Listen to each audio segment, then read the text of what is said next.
嗨，大家好，我是坦平叔。今天是2025年4月8号，这一期咱们继续聊一聊特朗普的关税政策。这个特朗普4月2号推出这个关税新政对100多个国家和地区加征关税，导致美股暴跌。当然了，全球股市都遭遇黑天鹅，都在暴跌。这么一个给人感觉倒行逆施，对吧？这个破坏全球经济这么一个举措但是根据说美国这个民调机构的这个调查美股暴跌以后特朗普的最新支持率出来了。特朗普的支持率不跌反升，重新上升到53%，和这个特朗普大选胜利的时候那个民调差不多。这个也让大家觉得大跌眼镜这特朗普上台这个不到100天吧，他的所作所为让人感觉特朗普应该是民调很差，但事实上呢，恰恰相反。这个也是当初特朗普竞选总统的时候，我们都认为特朗普难以获胜，但事实上他又胜了。这里面有令人这个反思的地方也就是说我们感觉他不行，实际上他的支持率还蛮高，他很行。那为什么会出现这种现状呢？到底是谁在支持特朗普？我想特朗普这个政策我们就不要说什么物价上涨，对吧？那个恐怕来得慢一点。特朗普的这个关税新政首当其冲的是华尔街，是美国的资本市场，对吧？因为股票暴跌嘛，这个美国的富豪一个个的损失惨重，对吧？你看那个马斯克，据说2025年他已经财产缩水1350亿美元，就是华尔街的精英首当其冲。而这个我们通常说的这个铁锈区红脖子，他们手上有没有股票都是个问题。所以股市暴跌对他们影响不是太大。反过来说还极大的满足了他的情绪价值，也就看到有钱人跌得稀里哗啦的，哭爹喊娘，这个获得一种快感早就看他们不顺眼了。这个美国的经济和财富在奥巴马时期，也就是民主党执政的时候被改造成寡头经济、金融经济、资本，对吧？说了算。这个就导致大部分美国人并没有参与其中，也没有直接的从中获得什么好处。或者我们说美国的这个科技吧，对吧？科技七巨头，他们利润非常好，能够赚钱，估值高，但是美国老百姓从中直接获益非常少。你看以苹果为例吧，苹果它在美国，它能解决多少人就业呢？解决不了多少人就业它也就是给美国政府纳税，它是赚的很多。英伟达呢，都一个道理这个美国的财政部长贝森特，他在接受采访的时候，他说了一组数字我觉得这个数字实际上我们反过来再去看美国看特朗普做的这一切，为什么他的支持率不降反升，就有了更多的理解大家可以看视频。I'm not happy with what's going on in the market today, but the distribution of equities across households, the top 10% of Americans own 88% of equities, 88% of the stock market. The next 40% owns 12% of the stock market. The bottom 50 has debt. They have credit card bills. They rent their homes. They have auto loans, and we've got to give them some relief. That I was struck by the statistic from last year. That's the message right there. Just as a bystander, I'm like, wow, okay. All right. Or that, I like the examples, and I was really struck by two different statistics last year. Summer of 2024, Americans took more European vacations than they had in history. Summer of 2024, more Americans were using food banks than they ever have in history. I went into two food banks near my hometown to ask, what's the story? And they said, it really takes, for a lot of people, it's a loss of dignity to walk in a food bank. Of course. But they were seeing a new phenomenon, that it wasn't their traditional clientele. It wasn't people who'd lost their homes. It wasn't people out on the street.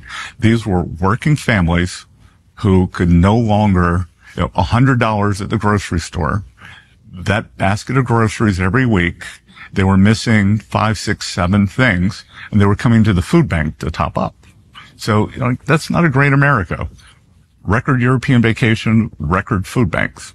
And, no reason we can't keep the record European vacations going, but we got to take care of these other people.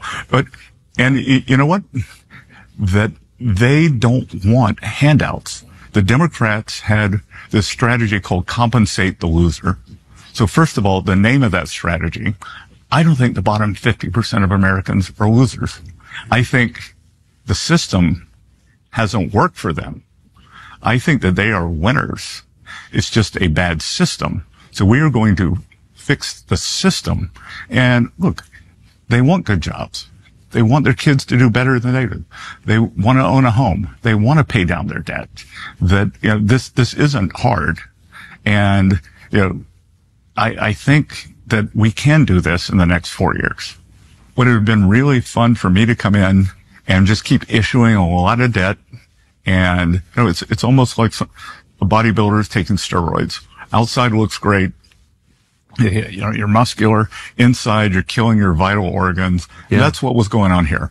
But it would have been easy to keep pumping up the economy, borrowing a lot of money, creating a lot of government jobs. There was no controversy when we're doing all that. But you were going to end up in a calamity. If you go back and look, you look at the financial crisis in 07, 08. Economy looked great right up until then. You go back and you look at the end of the dot-com bubble and then the whole credit problem with the fraud at WorldCom, Enron, some other companies. Economy looked great until it didn't. And I think one of the things that we won't get credit for, but that this administration will have done, is avoiding a financial calamity. 这个贝森特啊，他说啊，美国最富有的10%的人拥有88%的股票，接下来40%拥有12%的股票，底层50%的人负债累累，他们有信用卡账单，他们租房，他们有汽车贷款。这个贝森特甚至还说啊，我不认为除了底部50%的美国人是失败者，我认为只是现有制度对他们不起作用，我认为他们是成功者，只是这个制度不好。你看看啊，就是特朗普以及他的小团体啊，他这说的都是很有道理的啊，但是某种程度上他也有民粹的部分，所以啊，他受到这个底层老百姓，尤其是铁锈区红脖子啊，他们的支持。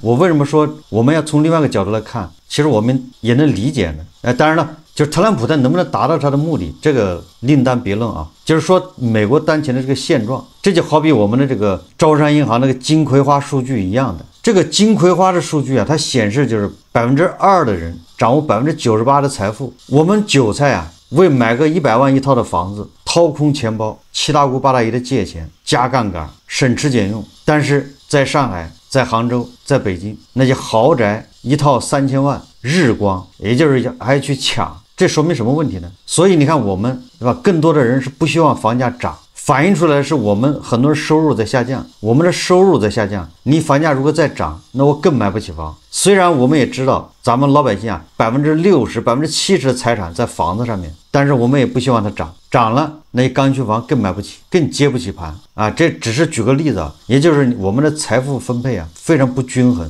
贫富差距拉大。那反过来说，美国实际上这几十年里面，它的这个按照贝森特的说法，是不是财富这个差距啊越来越大，贫富差距越来越大？也就是什么意思呢？本来美国是咱们津津乐道的，是个纺锥型的这个结构，中产居多，对吧？富人是少数，最穷的人也是少数。现在呢，美国越来越像金字塔型这个演变，我们也不能说它现在就是金字塔型的啊，跟咱们一样，但是它确实有向金字塔型演变的趋势，也就是红脖子铁锈区这个人数啊越来越多。这个就是特朗普啊和他的小集团施政的底气，他们也就是靠红脖子铁锈区上的台。我这么说啊，你可以说不一定有道理，但是啊，这个大西洋月刊他刊登一篇文章，他说啊，贸易战中美国农民不值得同情和支持。这个大西洋月刊大家知道吧？就是那个揭露美国那个国防部长这个豪克塞斯啊，还有那个安全顾问沃尔茨，对吧？乱拉群啊，聊那个轰炸拖鞋军的事情，结果把大西洋月刊的那个主编啊给拉到群里面去了。这个事情还是大西洋月刊的主编给抖露出来的。这个大西洋月刊他说啊，这个贸易战这个美国农民不值得同情和支持。但是呢，这个大西洋月刊他也说了啊，他说美国农民不值得同情和支持，并不是因为他们对特朗普的支持率高，而是别的原因，而是特朗普的他这个政策啊，他对农民有很大的补贴。大西洋月刊分析说啊，他说美国农村在投票给特朗普的同时，就投票支持了关税政策，而且与很多人想象的相反，美国农民是相对富裕的人群，美国农民正在恳求豁免特朗普的关税。来自农业州的共和党国会议员正在努力为农民争取他们想要的减免，但美国农民不值得获得特殊待遇，也不应享有优待。关税确实会对农民造成严重伤害，农业成本会上升，农产收入会下降。在特朗普的关税政策下，农民将为化肥支付更高的费用，他们将为农业设备支付更高的费用，他们还将为将产品运往市场的燃料支付更多的费用。当外国进行报复，提高本国的关税壁垒时，美国农民将失去出口市场。这个大家都能看到啊，随着中国的对等的关税报复啊，对美国原产地的这个商品加征34%的关税，那首当其冲的就是美国的农产品，因为我们要从美国进口很多大豆啊，这个种植物，还有这个水产品等等啊。那对美国的农产品来说啊，那中国是一个强大的市场，对吧？是一个稳定的市场，是不可多得的一个市场。那这么大的一个市场对你加了关税，那肯定对美国的农民啊不是好消息。然后说啊，这个美国的农民啊，在国内的销售也将承压，因为关税将减少美国人的可支配收入，消费者不得不在各方面削减支出，包括在杂货店里面的消费。除了最富有的美国人以外，几乎所有人都将和农民一起承担这种成本上升、收入下降的关税因素和困境。最富有的人因消费比例较低，并且可以通过特朗普提供的其他好处来抵消关税带来的痛苦，例如大幅减少税收执法，因此受到的影响较小。说不过啊，农民与其他美国人相比有3个不同之处，也就是农民这个群体啊，在美国还是比较特殊的。第一，他说农民以压倒性优势支持特朗普。在美国最依赖农业的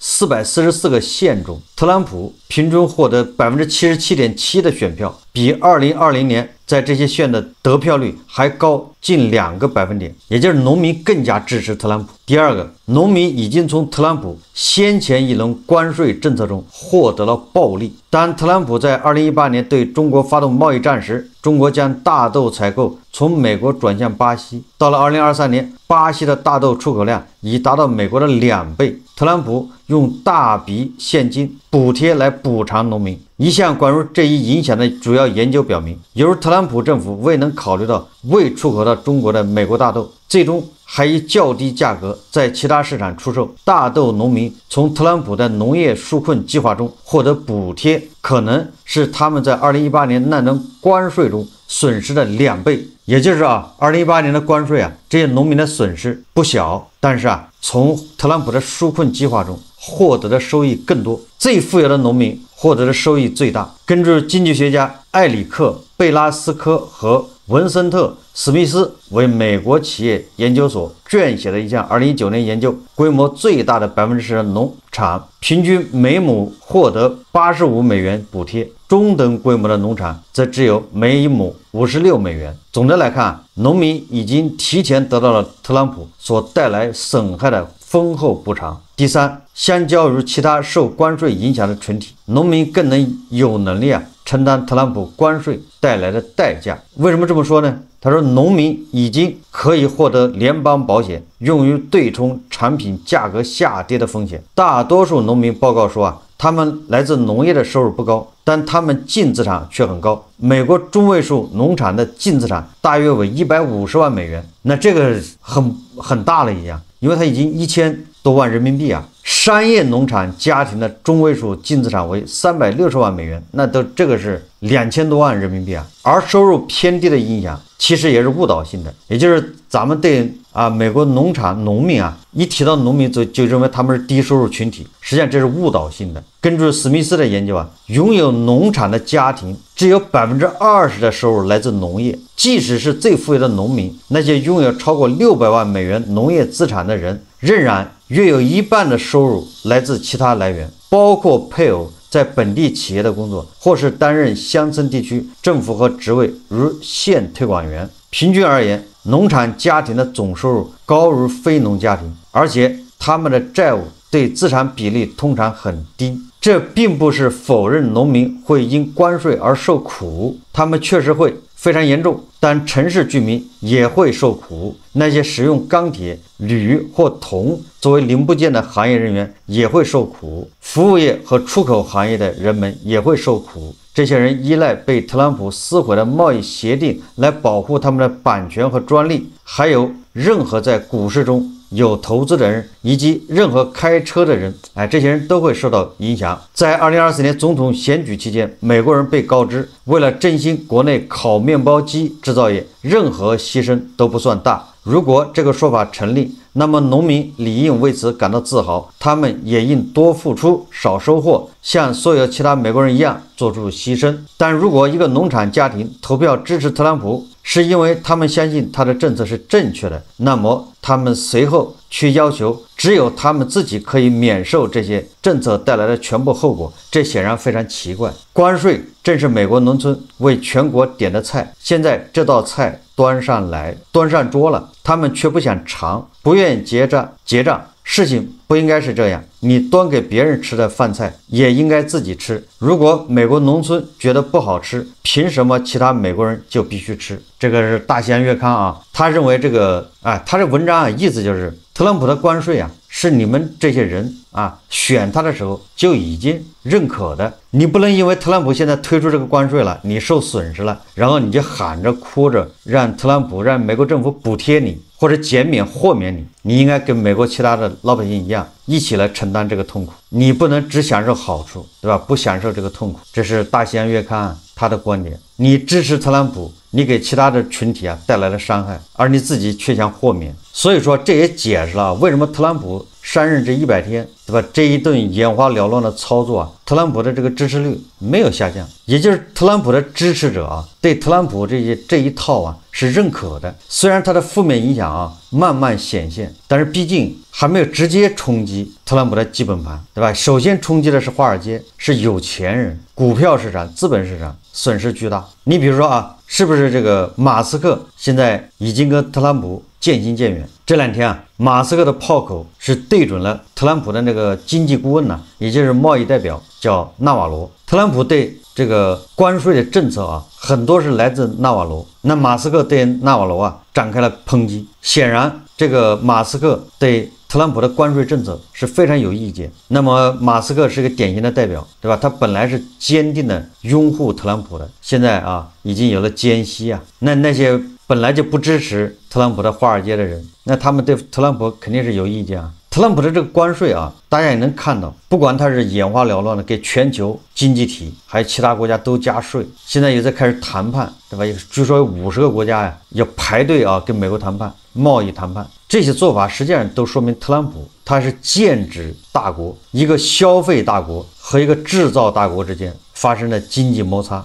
归根结底是这俩国家之间嘛。昨天特朗普说在4月8号，如果大国不收回这个加征34%关税的这个政策那么他要再对吧加征50%的关税，而且停止一切谈判。那么今天大国商务部对此做出回应，若美方坚持征收新关税，中方将战斗到底。这个回应相对来说比较强硬，也就给他怼回去。同时这个谈判的大门也没有关上，也就是大国表现出愿意谈判，但是你要加那就愿意，那就都加。关于咱们对这个特朗普的关税的应对政策也有不同的声音就是国内也有不同的声音。这个联合早报他有篇文章，他说中国反制美关税引发国内不同声音，有体制内学者呼吁以零关税回应造批。就是体制内的有学者他是建议咱们不要跟这个美国硬怼，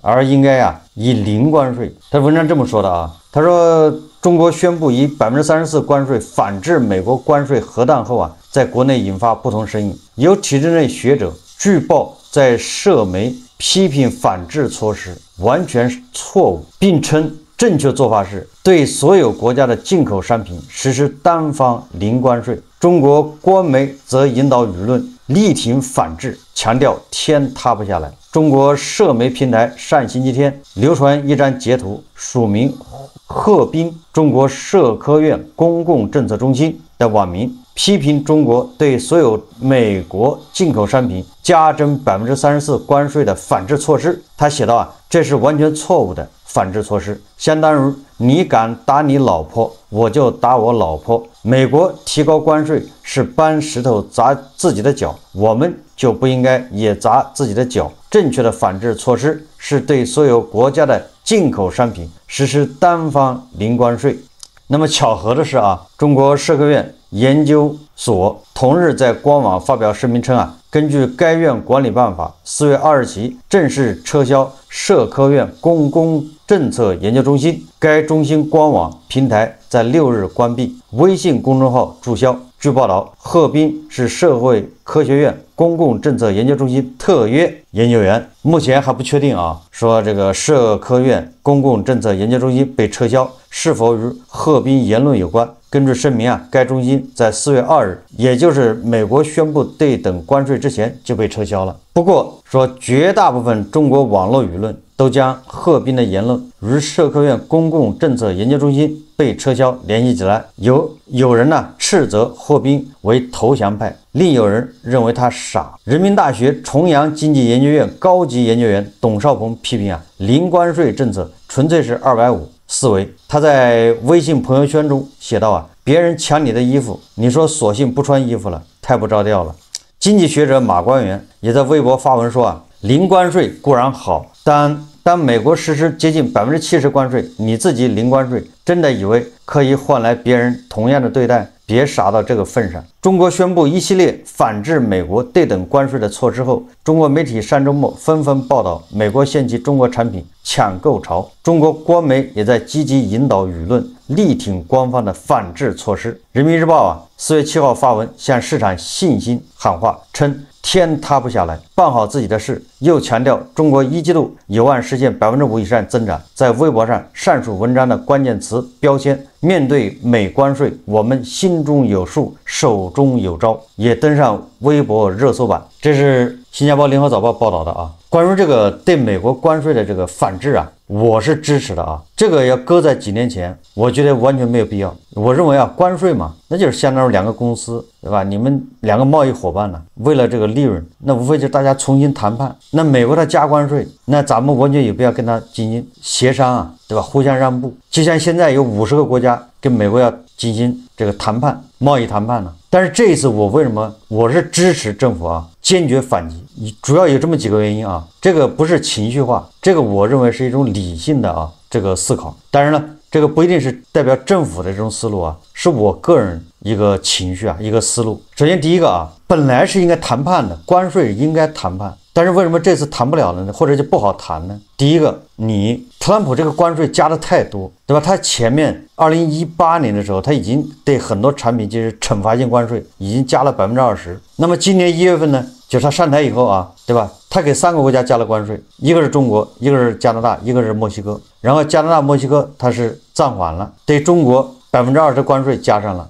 只有中国的关税落地，这个已经是区别对待，这是一方面了然后他又加了个34%，那也就是对我们来说有很多产品关税都已经70%、80%了，这中间已经没有什么可做的，就是说你的供应商、你的厂商、你的供应链就怎么去挤压，都已经满足不了美国的要求。那除非你中国的企业出血、流血，对吧？不赚钱，倒贴钱去生产，完了美国那边这个零售端它不涨价，所以这个所有的关税都是你承担，完了你要再出血，你流血承担特朗普的关税，这个没有必要也就是特朗普这次加的太猛，让中国已经没有利润，没有一点利润，所以把这个以往通常我们都是象征性的反击，这回变成一个实实在在的反击，对美国原产地是美国的所有的商品都加征34%，而且我们反击还不算是对等的，因为它前面还加了个20%，这是第一个背景因为它加的太多如果它只加个10%，那你肯定得协商，对吧？无非那我们看样子怎么去承担，对吧？美国你能加到50%是最好的这种实际上就是你把别人直接心理预期给打垮了，让人觉得没有谈的必要，就不好谈了，所以只能反制，反制完了再谈这是第一个啊，第二个什么呢？第二个谈判对象，你谈判的对象是特朗普啊。假如说你谈判对象是民主党，是拜登，那我觉得还是有必要谈的，因为拜登给人的印象是可以讲理的，可以打交道，可以谈判的这么一个对象。而特朗普是能谈判的对象吗？特朗普他根本就不是一个谈判的对象，特朗普他就是个言而无信。为什么言而无信呢？对吧？你看他在俄乌战争，在乌克兰这事情上面的表现，和一个流氓没有区别啊，欺软怕硬。对乌克兰那是百般的刁难，对一个被侵略的人啊，对一个正在反抗别人侵略的，他是百般打压。而对这个侵略者俄罗斯，那是百般的讨好，他是没有什么正义，他也没有什么道德感，他加关税纯粹就是利润，就是利益。特朗普是言而无信的人，他说泽连斯基是独裁者，事后记者再问他，他说我说过这样的话吗？对吧？他要一天24小时内解决俄乌战争，后来改成100天，后来改成6个月，后来改成说我又没说从什么时候开始。你看看对加拿大对墨西哥关税加了又停止，停止又加，就这个人他没有任何这个约束啊，他想怎么样怎么样。那作为一个大国，你跟这样人谈判，何况在这种背景下，对吧？他已经给你加了54%的关税，谈判的必要性有多大？当然了，谈判还是要谈的啊。也就是说，你不给他反击的话，你由着特朗普啊，那特朗普只会我告诉你，骑上脖子还要拉屎。如果他给你加54%，你不反击，你跟他谈，他有可能会让步，让一点点。等到你适应了，对吧？你回来咬牙切齿，勒紧裤腰带，对吧？少赚，对吧？输血。等到他一稳定，他会接着给你再加，这叫得寸进尺，一定会这样，因为他屡试不爽。这些反对对特朗普进行反击的这些专家学者，他们没有认清形势，他把特朗普当作一个正常的人，可以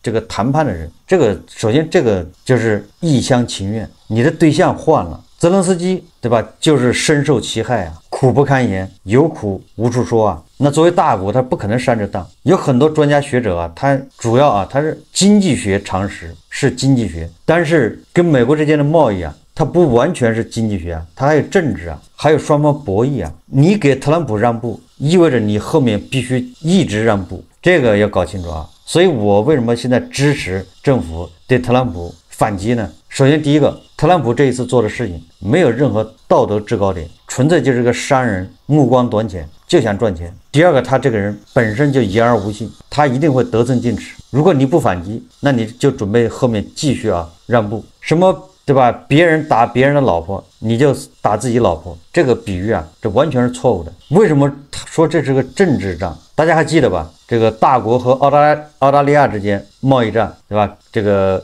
开始加关税，完了之后禁止从澳大利亚进口煤矿、铁矿，还有什么红酒，应该是2023年吧，还是22年？大家还记得这件事吧？但是大国又需要澳大利亚的煤和铁矿，但是你作为政治上面、外交上面非得制裁一下，但是实际上你又需要这东西，怎么办呢？所以越南就占了个大便宜，越南去澳大利亚进口铁矿石，然后再卖到大国，他赚个手续费，就这么简单。大国对美国这个制裁，农产品这一块完全有替代，巴西、乌克兰、俄罗斯、阿根廷完全有更好的替代，有一些工业品没办法替代，那怎么办呢？一样的，那只要看你怎么执行这个政策。反击是反击了，但是执行呢，你完全可以从越南进口甚至还可以从俄罗斯进口对吧？因为特朗普他不给俄罗斯加关税，好像连10%都没加吧？俄罗斯到时候从美国进口，俄罗斯做中间商。所以说这些专家学者主要是对特朗普没有一个清醒的认识如果特朗普是个正常的人，那